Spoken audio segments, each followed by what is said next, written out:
Bab 2390. Monster. Apakah boleh bermain dengan cara seperti ini? Patut dikatakan bahwa pikiran pria itu sedikit kacau setelah terkena pedang Mileye. Patut diketahui bahwa yang bisa masuk adalah semua jenius tertinggi di dunia surga. Bagaimana bisa jenius seperti itu memainkan trik yang begitu rendahan? Pria itu menatap Mileye dengan ekspresi dingin. Apakah kamu putra takdir atau mata dewa? Mileye melirik pria itu dan bertanya, apakah kamu orang melawan takdir itu? Pria itu memandang Mileye, aku yang bertanya lebih dulu. Mileye tertawa, aku bukan keduanya. Pria itu sedikit mengernyit, setahu aku, kekuatan Damian itu tampak biasa saja. Mendengar ini, Mileye menggelengkan kepalanya dan tersenyum, sepertinya pemuda ini tidak tahu siapa dirinya, tapi itu normal, bagaimanapun juga dia baru bergabung dengan nadi suci selama beberapa hari.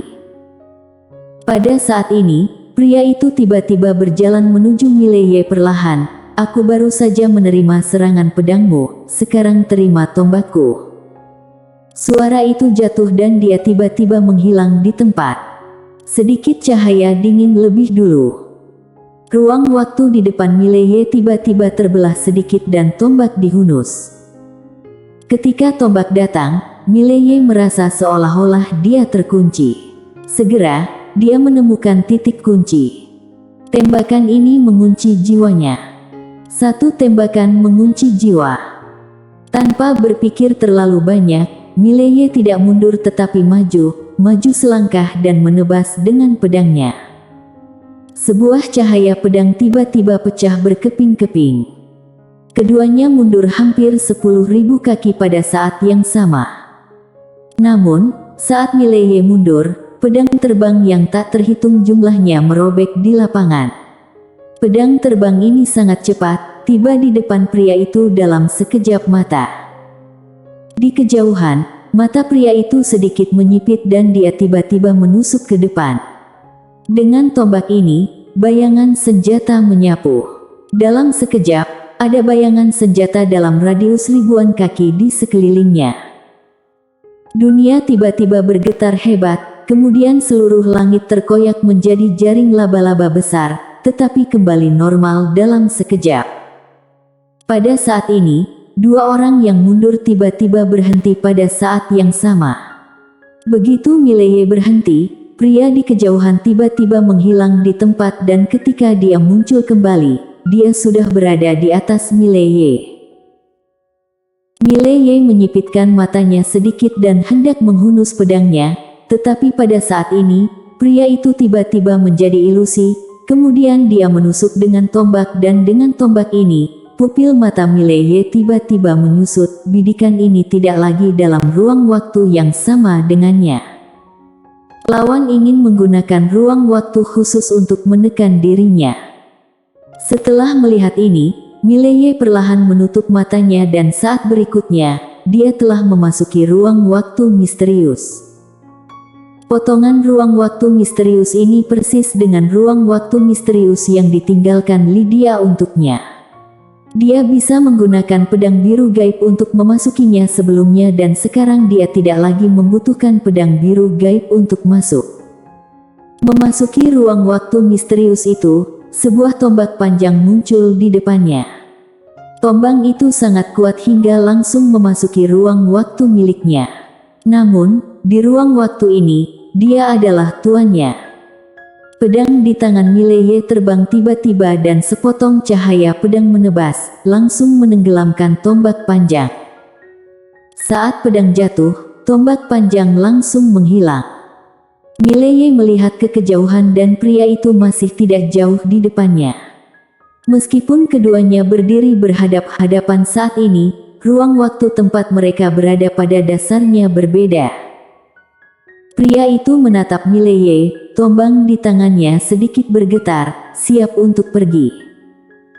Mileye menjentikkan lengan bajunya, melangkah mundur dan menatap pria itu, dengan kilatan kegembiraan di matanya. Sejak dia mengalami peningkatan, dia belum melawan siapapun. Dan berkelahi adalah cara termudah bagi orang untuk meningkat. Berkelahi dengan pria ini, dia sangat bahagia. Tanpa memikirkannya, Mileye tiba-tiba mengambil langkah maju. Dengan langkah ini, dia langsung meninggalkan ruang waktu misterius dan melihat pria itu. Saat berikutnya, keduanya hampir secara bersamaan menghilang di tempat. Ruang waktu di depan keduanya tiba-tiba terbelah dan saat berikutnya, keduanya menghilang di tempat dari udara tipis. Segera setelah itu, sepotong cahaya tombak dan cahaya pedang muncul dari celah, lalu meledak tiba-tiba. Dalam sekejap, puluhan ribu gunung di lapangan mendidih. Tidak hanya pegunungan di sekitarnya, tetapi juga ruang waktu di sekitar keduanya mendidih saat ini, yang sangat menakutkan. Pada saat ini, retakan itu tiba-tiba terbuka dan saat berikutnya, dua sosok mundur darinya pada saat yang sama, itu adalah Mileye dan pria bertombak itu. Mileye mundur puluhan ribu kaki jauhnya dan saat dia berhenti, sepotong ruang waktu di belakangnya dimusnahkan, tetapi dia pulih dalam sekejap dan kecepatan pemulihannya sangat menakutkan. Di kejauhan, setelah pria itu berhenti, dia melirik dadanya dan ada bekas pedang panjang di dadanya. Sebenarnya, Mileye juga memilikinya, tetapi dia memiliki garis darah abadi, di mana dia akan segera kembali normal.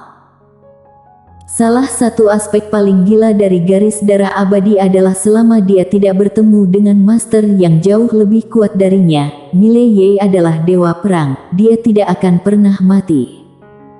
Tangan kanan pria itu perlahan memegang tombak panjang di tangannya dengan erat dan dalam sekejap, dunia sekitarnya menjadi ilusi seketika. Di kejauhan, Mileye memegang pedang bersarung di tangan kirinya, dengan ekspresi tenang. Dia tahu bahwa pria ini akan membuat langkah besar. Itu juga berarti bahwa keduanya mungkin akan bertarung hidup dan mati. Setelah membaca ini, Mileye dengan ringan menekan ibu jarinya ke gagang pedang. Hanya dengan satu pikiran, pedangnya akan terhunus. Bahkan dia juga ingin melihat seberapa kuat momen hidup dan mati yang dia ciptakan sendiri. Perlu diketahui bahwa selama ini dia belum menunjukkan momentum dan momentum pedang serta tidak menggunakan pedang biru gaib. Momentum pedang ditambah pedang biru gaib serta pedang sepintas adalah kartu terkuatnya saat ini. Tepat ketika keduanya hendak bergerak, kedalaman pegunungan yang jauh tiba-tiba bergetar hebat. Saat berikutnya, gunung setinggi 10.000 kaki tiba-tiba runtuh dan debu yang tak terhitung terbang ke langit setiap saat. Segera setelah itu, sebuah monster besar keluar, berdiri di sana seperti pilar besar. Belum lagi Mileye, bahkan gunung-gunung besar di lapangan itu seperti semut di depan dia. Melihat monster ini, Mileye sedikit mengernyit, monster ini terlalu besar. Pria itu sedikit mengernyit. Pada saat ini, monster itu tiba-tiba menatap Mileye dan pria itu. Melihat pemandangan ini, sudut bibir Mileye sedikit berkedut. Sial, sebegitu jauhnya, dia masih bisa melihat dirinya. Dengan ukuran monster ini, dia mungkin seperti setitik debu di mata pihak lain. Monster tiba-tiba mengerahkan tinjuan penghancur gunung. Dengan pukulan ini, ekspresi Mileye dan pria itu berubah drastis. Keduanya merasakan saat ini, seolah-olah langit runtuh. Pukulan ini langsung menghalangi langit dan matahari. Apa-apaan? Mileye mengutuk dalam hatinya, berbalik dan mengangkat pedangnya, lalu menghilang ke langit dalam sekejap mata, tapi itu masih agak lambat. Kekuatan yang kuat meletus dari belakangnya dan dalam sekejap, dia terbang puluhan ribu mil jauhnya. Tidak hanya itu, ketika dia berhenti, seluruh punggungnya terbelah, dan darah menyembur keluar dari mulutnya. Mileye sedikit terkejut dengan pemukulan itu. Apakah sebegitu menakutkannya? Mileye berbalik untuk melihat dan ketika dia berbalik, seluruh tubuhnya mati rasa. Dalam pandangannya, gunung-gunung sebelumnya telah menghilang, digantikan oleh tanah datar. Pukulan tadi langsung menghempaskan pegunungan yang luas menjadi ketiadaan. Mileye melihat monster di kejauhan. Monster itu jauh darinya, tetapi ukuran monster itu masih besar, tidak jauh lebih kecil dari sebelumnya. Seolah memikirkan sesuatu, Mileye menoleh dan melirik pria di depannya.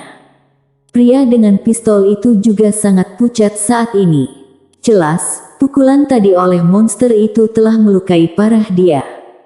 Seolah merasakan tatapan Mileye, pria itu menoleh untuk melihat Mileye.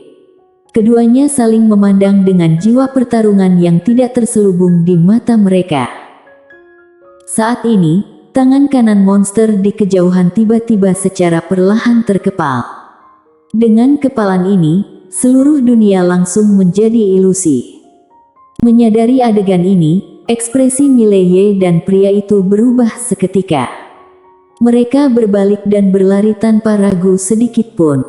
Kali ini, keduanya meningkatkan kecepatan mereka hingga ekstrim. Dalam sekejap mata, keduanya menghilang di ujung cakrawala. Di belakangnya, monster itu sedikit mengernyit. Setelah beberapa saat, dia melepaskan tangan kanannya dan berbalik untuk pergi. Dan setiap kali dia mengambil langkah, tanah akan bergetar hebat. Di ujung jarak, Mileye berhenti. Dia menoleh dan melihat monster tidak mengikuti, dia lega. Dia tidak ingin melawan monster itu, intuisinya mengatakan kepadanya bahwa energi pedangnya ketika menebas lawan, mungkin hanya akan menggelitiknya. Seolah memikirkan sesuatu, Mileye melihat sekeliling. Pada saat ini, dia merasa lebih waspada. Tempat ini sangat tidak sederhana. Mileye melihat ke kanan dan pria bertombak itu sudah pergi. Setelah hening sejenak, Mileye berjalan menuju kejauhan. Tujuan kunjungannya kali ini adalah Gua Dewa Langit dan tempat ini adalah gua yang benar. Namun, tempat ini benar-benar begitu besar, dia bahkan tidak tahu di mana posisi tepat lawan. Apalagi, apakah Dewa Langit ini masih hidup atau sudah mati, dia tidak tahu. Semuanya tidak diketahui. Pada saat ini, Mileye tiba-tiba berkata, di masa depan, aku juga akan meninggalkan gua dan membiarkan generasi mendatang menjelajahinya. Ini cukup menarik. Menara kecil. Mileye terus bergerak maju dan setelah beberapa saat, dia sampai di sebuah danau, yang berbentuk seperti hati dan airnya jernih. Mileye melirik ke dasar danau. Ada beberapa batu di dasar danau, tapi tidak ada yang lain.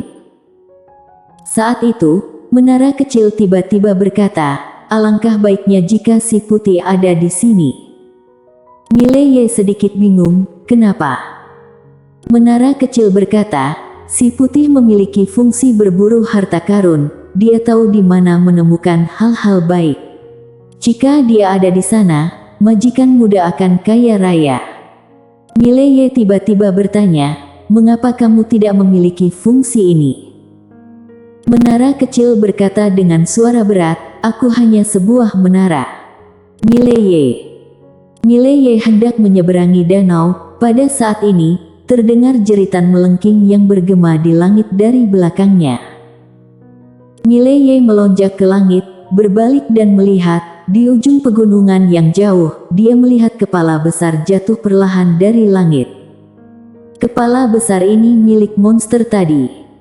Melihat adegan ini, pupil mata Mileye tiba-tiba menyusut. Sial, seseorang membunuh monster itu. Siapa dia? Bersambung.